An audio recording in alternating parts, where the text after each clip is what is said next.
¿Alguna vez te has preguntado qué tan lejos puede llegar un dibujo animado cuando decide meterse en terrenos tan explosivos que cuando estornuda la onda expansiva le mueve el flequillo al vecino de la otra cuadra?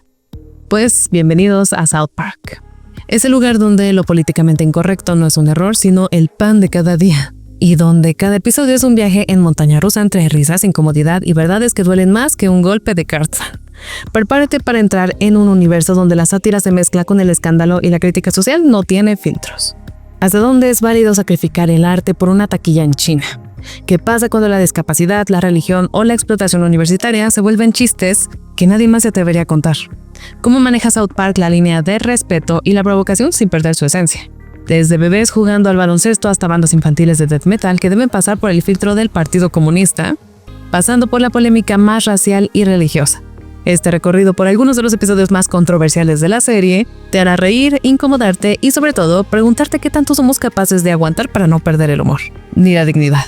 Yo soy Gigi y te invito a visitar el pueblo más irreverente de Colorado.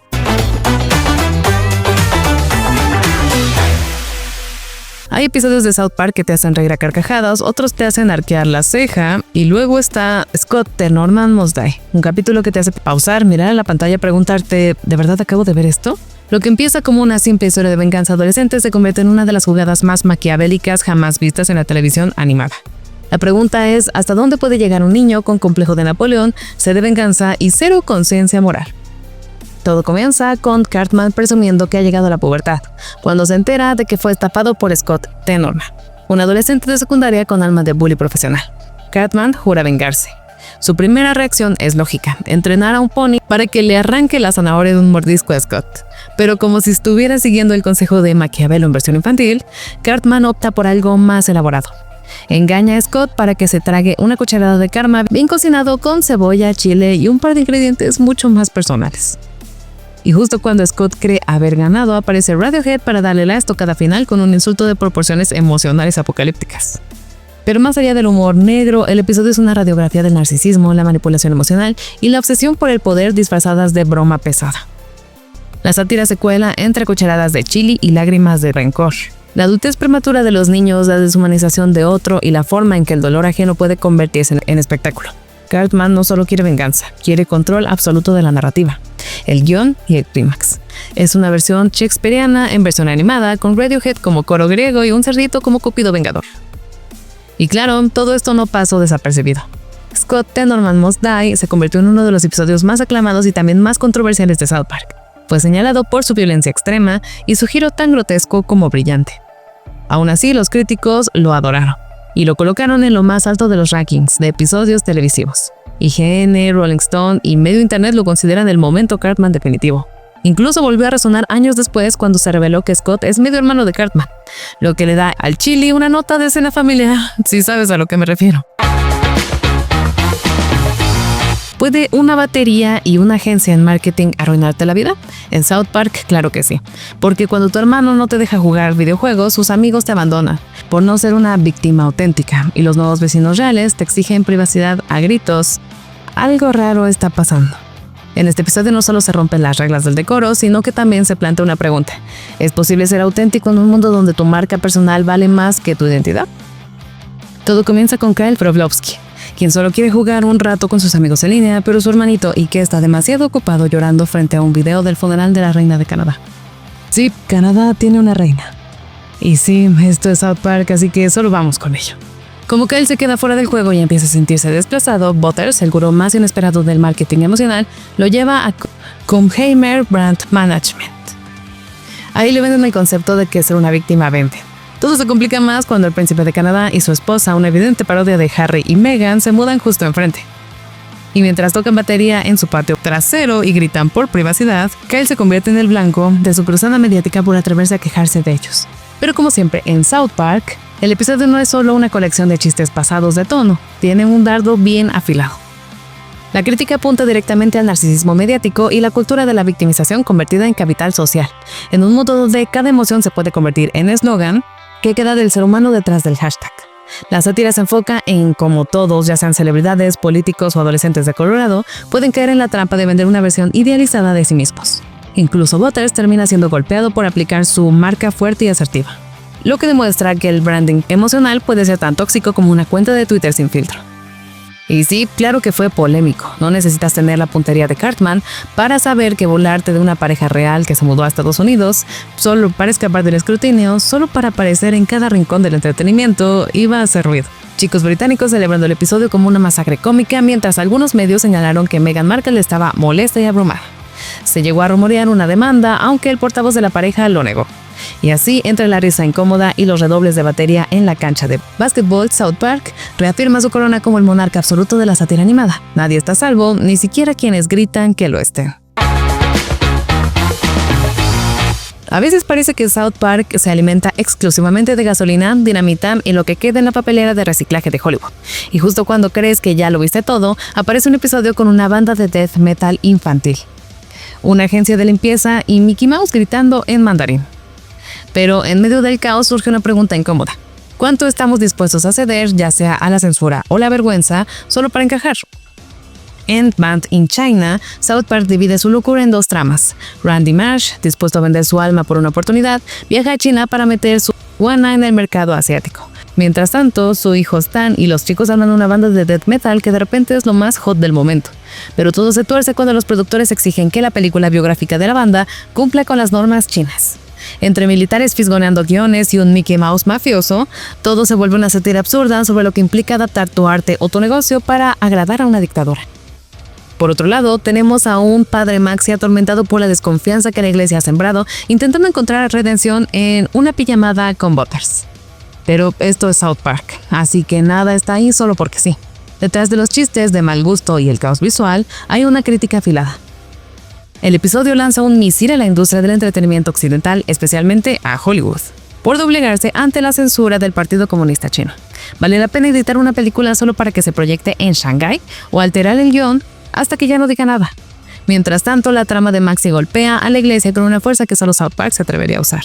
La figura del cura que, en lugar de encubrir sus errores, decide enfrentar sus demonios. Es una declaración brutal sobre cómo las instituciones prefieren limpiar su imagen que asumir sus culpas. Y claro, no pasó desapercibido. Band in China fue tan incisivo que China directamente prohibió South Park en todo el país. Adiós a los streaming, clips, foros y memes. En lugar de disculparse, Parker y Stone publicaron una falsa disculpa en la que básicamente dijeron: nos encanta el dinero tanto como el Partido Comunista. Por favor, olvídense de nuestros principios. Por otro lado, algunos críticos aplaudieron el episodio por su valentía, aunque también admitieron que no siempre fue gracioso. Pero, como suele pasar con South Park, el objetivo no es solo hacernos reír, es que nos riamos y luego nos sintamos un poquito culpables por hacerlo. Hay episodios de South Park que te hacen reír, otros que te hacen pensar, y luego está Crazy Cripples, que te hace decir: oh no van a hacer esto, ¿ya lo hicieron? Esta joya de la incomodidad animada junta a pandillas callejeras, células madre, Christopher Reeve y niños sin filtro. La gran pregunta es: ¿cómo logra South Park tomar dos temas intocables y convertirlos en un episodio que literalmente nadie más podría haber hecho?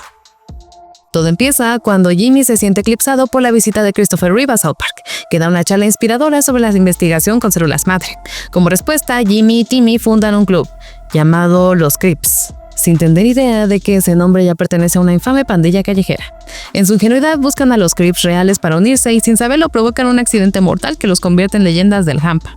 Mientras tanto, Cartman, resentido por no ser incluido en el club, observa desde lejos, lo que lo convierte en la única voz razonable.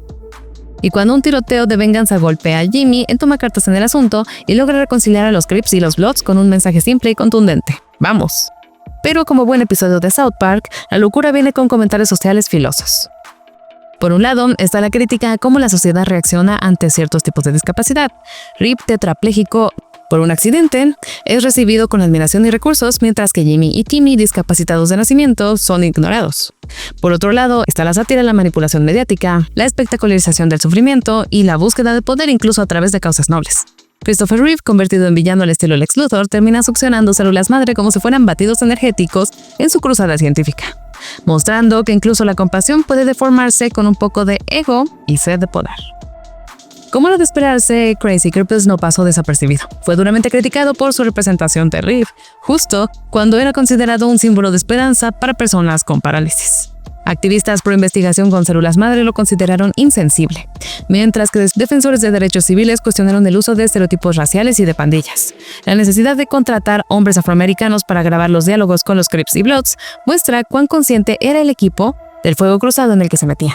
Y sin embargo, ahí está, un episodio donde la violencia pandillera, la ética médica y el humor políticamente incorrecto se encuentran en una pista de recreo con malvaviscos.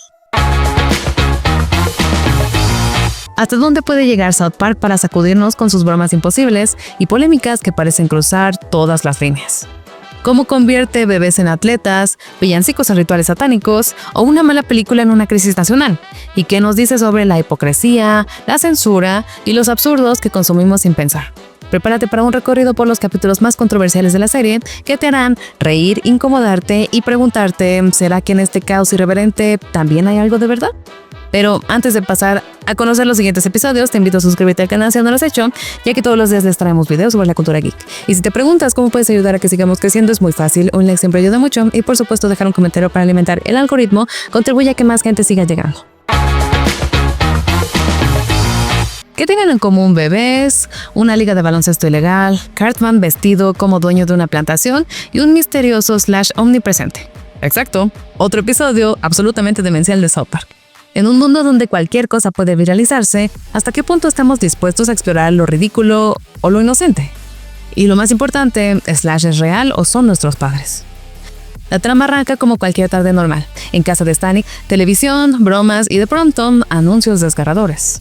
Pero con bebés adictos crack. Sí, eso pasó. Kyle, en un arrebato de conciencia, se ofrece como voluntario en el hospital, solo para descubrir que Cartman también lo ha hecho con corbata y videocámara. Pero no pienses que lo hace por buena onda. Nope. Cartman está produciendo la Crack Baby Athletic Association, una liga deportiva en la que los bebés adictos se pelean por una pelota de crack, mientras todo es filmado y monetizado como si fuera contenido viral de YouTube.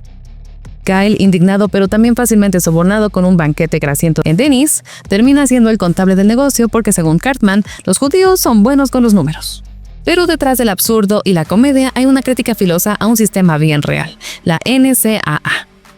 El episodio hace un paralelismo incómodo entre la explotación de bebés drogadictos y los atletas universitarios, mostrando cómo las universidades y grandes empresas como EA Sports se enriquecen con el trabajo no remunerado de jóvenes estudiantes bajo el disfraz de formación académica.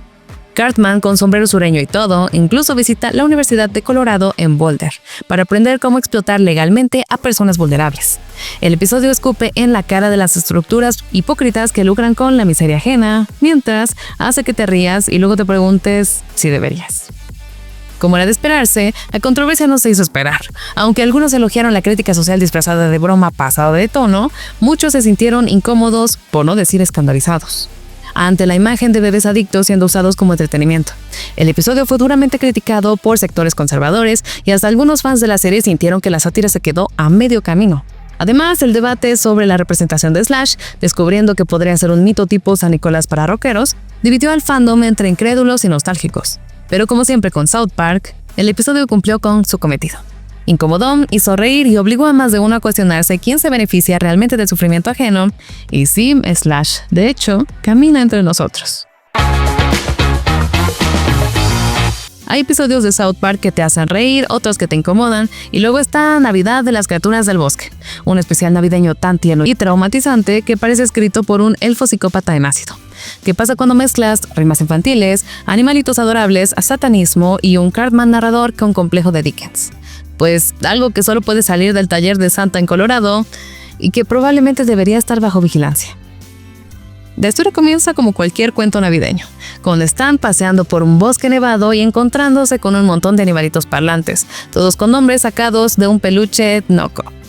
Todo parece inocente hasta que, sorpresa, las criaturas están esperando al Salvador, que resulta ser nada menos que el anticristo.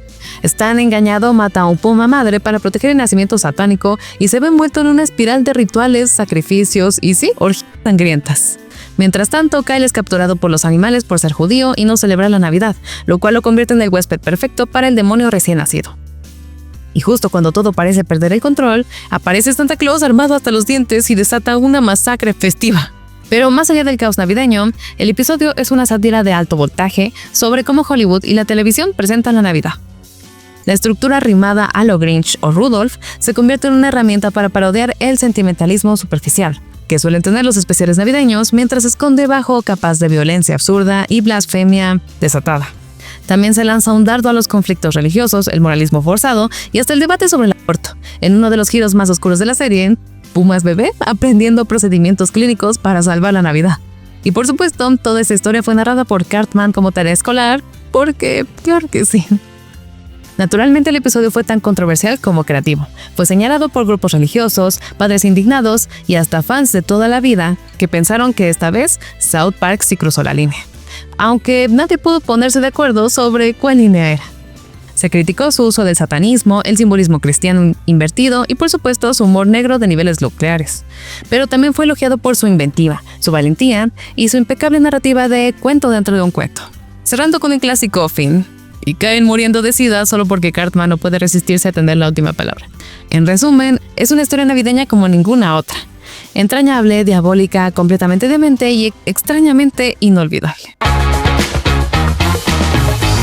A veces South Park se pasa de la raya y otras veces se lanza al vacío. Hace un doble giro mortal en llamas y aterriza en la zona más incómoda de tu alma. El problema de China. Es ese tipo de episodio entre invasiones comunistas imaginarias, disparos en los hospitales y un abuso cinematográfico que traumatiza a los fans. Surge una pregunta. ¿Puede la nostalgia herida ser tan intensa como una crisis internacional? Todo empieza con Cartman convencido de que los Juegos Olímpicos en Pekín son una señal de que China invadirá a Estados Unidos. Obvio, su respuesta es fundar un grupo militar improvisado, el Frente de Liberación Estadounidense, con Butters como su leal soldado. Se disfrazan como criaturas racistas de niños chinos e intentan obtener información en un restaurante P.F. Chang, pero terminan tomando rehenes. Mientras tanto, Stan, Kyle, Kenny, Ginny y Clyde lidian con su propio trauma, el estreno de Indiana Jones y el reino de la calavera del cristal. Para ellos, la película fue tan ofensiva que literalmente la recuerdan como si Spielberg y Lucas hubieran agredido sexualmente a Indy. Ni la saga de Star Wars sufrió una alegoría tan violenta. Pero bajo toda esa locura se esconde una crítica feroz al abuso de poder creativo. Parker y Stone apuntan sus armas satíricas hacia Hollywood, donde el saqueo de franquicias queridas por dinero termina arruinando el legado emocional de millones de fans. El episodio también se burla del nacionalismo paranoico, personificado por Cartman, y de cómo los miedos irracionales se pueden convertir en violencia real o en rehenes dentro de un restaurante chino de comida rápida. Es una doble sátira. Por un lado, la hipérbole del trauma cultural ante una mala película y por otro lado, el pánico xenófobo amplificado por ignorancia e infantilismo. No hace falta decir que el episodio no pasó desapercibido. Incluso para los estándares de South Park fue considerado uno de los más ofensivos, con escenas de abusos explícitas, aunque simbólicas, que impactaron hasta los fans más curtidos. El retrato caricaturesco de los chinos y los constantes disparos a genitales encendieron quejas de racismo, mal gusto y crueldad gratuita. Pero, como suele pasar con la serie, hubo quienes lo elogiaron por su crítica brutal al oportunismo de la industria cinematográfica y al fervor patriótico ciego. Fue un episodio que causó carcajadas, náuseas, debates y algún que otro ¿por qué sigo viendo esto? Fue South Park siendo South Park, incómodo, irreverente y de alguna retorcida manera tremendamente honesto. Algunos episodios de South Park son graciosos, otros son absurdos, y luego está Con disculpas a Jesse Jackson. Este tipo de capítulo que te hace reír con culpa, toser con incomodidad y decir ¿qué acabo de ver? Mientras te preguntan si aún tienes permiso para reírte. ¿Qué pasa cuando Randy Marsh dice la palabra más prohibida de la televisión en horario estelar? Y lo peor, cree que no es racista. ¿Puede una disculpa pública borrar una metida de pata tan épica? Todo comienza en la Rueda de la Fortuna, con Randy compitiendo por la ronda de bonificación con la categoría Gente que te molesta y Randy. Con la confianza de un tipo que no ha escuchado jamás las consecuencias, responde lo impensable. La respuesta correcta, claro, no era esta.